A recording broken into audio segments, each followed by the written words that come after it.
آپ کے اس اصلاح والے طریقے نے کیسا پیارا طریقہ، ایک ادا نے ان کے دل کو کیسا کھینچا کہ ساری زندگی کوئی ایک لفظ ان کی زبان سے کوئی بتا سکے، وہ کہیں بھی یہ کہیں کہ میرے باپ کے مرنے پر مجھے بڑا دکھ ہو رہا ہے، نہیں، یہ دکھ تھا کہ وہ جہنم میں کیوں چلے گئے، مگر یہ پختہ یقین تھا وہ جہنم میں گئے اور وہی خطا پر تھے، آپ سے کوئی خطا نہیں ہوئی، آپ سے کوئی لغزش نہیں ہوئی۔ خود بیان کرتے ہیں، بخاری کی روایت موجود ہے، جب آپ ہجرت کر کے تشریف لائے، فرماتی ہیں میرا باپ حی ابن اخطب اور میرا چاچا یاسر ابن اخطب دونوں آپ سے ملنے کے لیے گئے، واپس آئے، آپ صلی اللہ علیہ وسلم کے بارے میں تبصرہ کر رہے تھے، تو میرے چاچا نے میرے باپ سے پوچھا اہو کیا یہ وہی ہیں جن کے تذکرہ ہماری کتابوں میں ہوتا ہے؟ اس نے کہا واللہ ہو، بالکل وہی ہیں، کوئی دوسرا نہیں ہے۔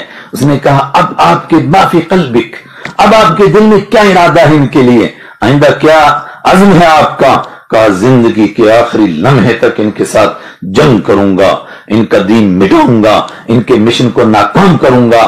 کہا میرے چاچا نے کہا کیوں؟ کہا اس لیے کہ اگر ان کو مان لوں پھر تو ہماری قوم نیچے لگ جائے گی، ہم تو یہ سمجھ رہے تھے کہ یہ ہماری قوم میں آئیں گے، یہ عربوں میں کیوں آئے ہیں؟ بے شک عرب ہمارے چچیرے بھائی ہیں، مگر چچیرے ہیں نا، ہمارے تو نہیں نا، تو کیا ہم ان کے نیچے لگ جائیں؟ کہا میں جان رہی تھی کہ میرے باپ کی سوچ ٹھیک نہیں ہے۔ ازواج مطہرات اب اپنی مجلس ہے، اس میں ایک دوسرے کو نفرت نہیں ہے، چھیڑتی ہیں۔ ایک نے چھیڑا، کہا دیکھیے اب تو حضور کے نکاح میں ہم آئیں، لیکن ہم نکاح سے پہلے بھی قریشی خاندان کی ہیں، آپ کے خاندان کی ہیں۔ کسی نے کہا میں خاندان کی نہیں، میں تو آپ کے قریبی رشتہ دار ہوں، خالہ زاد بہن ہوں، کسی نے کہا میں چچے زاد بہن ہوں، کسی نے کہا میں ننہال کی ہوں، کسی نے کہا میں آپ کے ددھیال کی ہوں۔ اور کہا حضرت صفیہ سے آپ تمہارا تو کوئی رشتہ ہی نہیں ہے حضور کے ساتھ، پرانا رشتہ۔ کیا پیار کا جملہ آپ نے فرمایا، حضرت صفیہ کے دل پر چوٹ لگی۔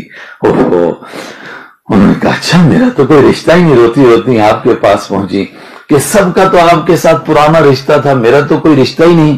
کہا تمہارے جیسا رشتہ کائنات میں کسی کا نہیں۔ کہا وہ کیسا؟ کہا پوری کائنات میں آدم علیہ السلام کی اولاد میں جو مرتبہ تم کو حاصل ہے وہ کسی کو نہیں ہے۔ کہا وہ کون سا مرتبہ ہے؟ کہا یہ کمال ہے تم ہی کو حاصل ہوا، تمہارا باپ نبی، تمہارا چاچا نبی، تمہارا شوہر امام الانبیاء، ہے کسی عورت کو یہ مرتبہ؟ کیوں؟ کہا حضرت ہارون علیہ السلام کے خاندان میں سے تم ہو، حضرت موسیٰ علیہ السلام حضرت ہارون کے خاندان میں سے ہوئے، تو پھر حضرت موسیٰ تمہارے کیا لگے؟ کہا چچا۔ تو ہارون کیا لگے؟ کہا والد کے درجے میں۔ تو کہا میں تمہارا شوہر، تو تمہارے باپ نبی، تمہارے چاچا نبی، تمہارے شوہر نبی، ان کو بتاؤ تم میں سے کسی کو یہ مرتبہ نہیں ہے۔ کیا طریقہ ہے اس